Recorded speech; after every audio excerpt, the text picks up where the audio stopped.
Donc aujourd'hui on va monter un cul de canard. Donc là j'ai fait le choix d'utiliser un hameçon caddie, la courbe. Donc je monte sur des hameçons caddie ou des hameçons plutôt plats. Après à vous de voir ce qui vous va le mieux, il faut avoir un petit peu de tout je pense. On va utiliser du fil roux 6-0. Voilà, on va commencer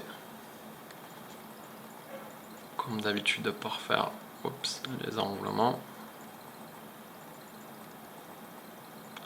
Donc je vais descendre vers ma courbure, je coupe l'excédent,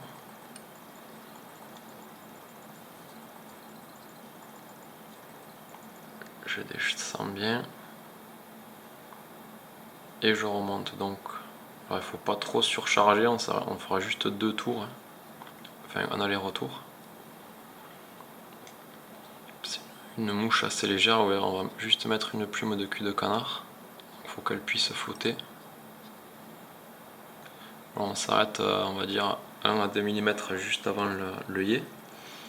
On prend une plume de cul de canard, donc il faut des plumes quand même. Moi j'utilise des plumes de cul de canard XXL là, de chez Swiss CDC, parce qu'il y a des fibres assez longues. Donc voilà, on met les fibres bien perpendiculaires au rachis. Je viens couper ma plume à ce niveau là. Ce que j'ai coupé, je le garde bien de côté, ça me sert à faire du dubbing par la suite pour monter d'autres mouches. Et je viens rabattre mes fibres sur le devant, comme ceci. Je viens bloquer avec mon fil de montage. Voilà, je fais 2 tours on va dire. Et je tiens mon fil vers le bas et je fais glisser ma plume jusqu'à ce que je sente un petit tic. Voilà. Là j'ai le rachis qui est passé de l'autre côté de mon fil de montage. Donc je serre bien. Je vais venir couper l'excédent.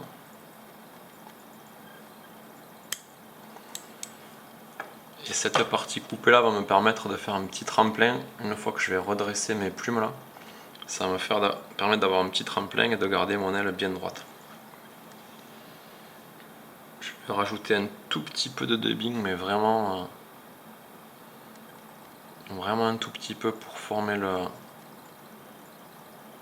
Là j'avais mis un peu trop, pour former le thorax.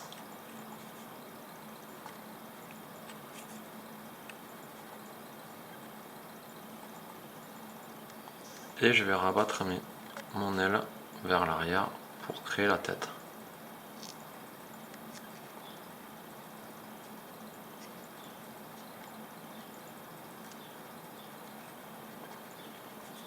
Donc pour finir la tête, soit vous faites le nœud final, moi ce que je fais, et vous collez, moi ce que je fais c'est que je mets de la colle sur mon fil.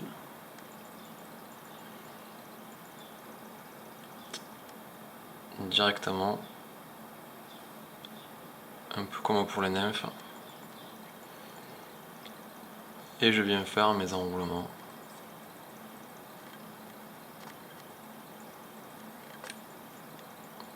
Voilà,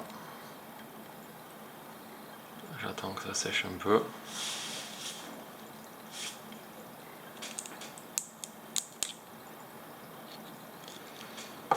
Une fois que c'est sec, je vais venir couper mon fil de montage le plus ras possible. Et on va venir couper la plume sur le dessus. Voilà, je tire les fibres vers le haut. Et je coupe, voilà. En gros, il faut que le ciseau, on suit la courbure de l'hameçon. Donc il y en a qui retaillent encore une fois ici, mais bon, honnêtement...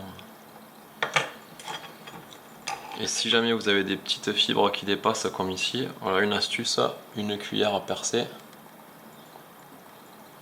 J'ai vu ça récemment sur un tuto, on passe l'œillet dans le petit trou, un coup de briquet, Et voilà, ça brûle toutes les petites fibres disgracieuses là, tout en gardant l'aile intacte et sans se brûler les doigts là. Il y en a qui utilisent la technique des doigts là, mais bon. Donc voilà, mouche terminée. Donc celle-là, je l'ai faite en différentes couleurs. Ça va du rouge, là c'est roux, j'en ai des noirs, des jaunes, des vertes. Donc voilà, il y a en différentes tailles, 16, 18, 20. Et ça permet voilà, de pêcher l'été sur des plats, des zones assez calmes, quand le poisson est assez difficile. Voilà, bon montage à vous.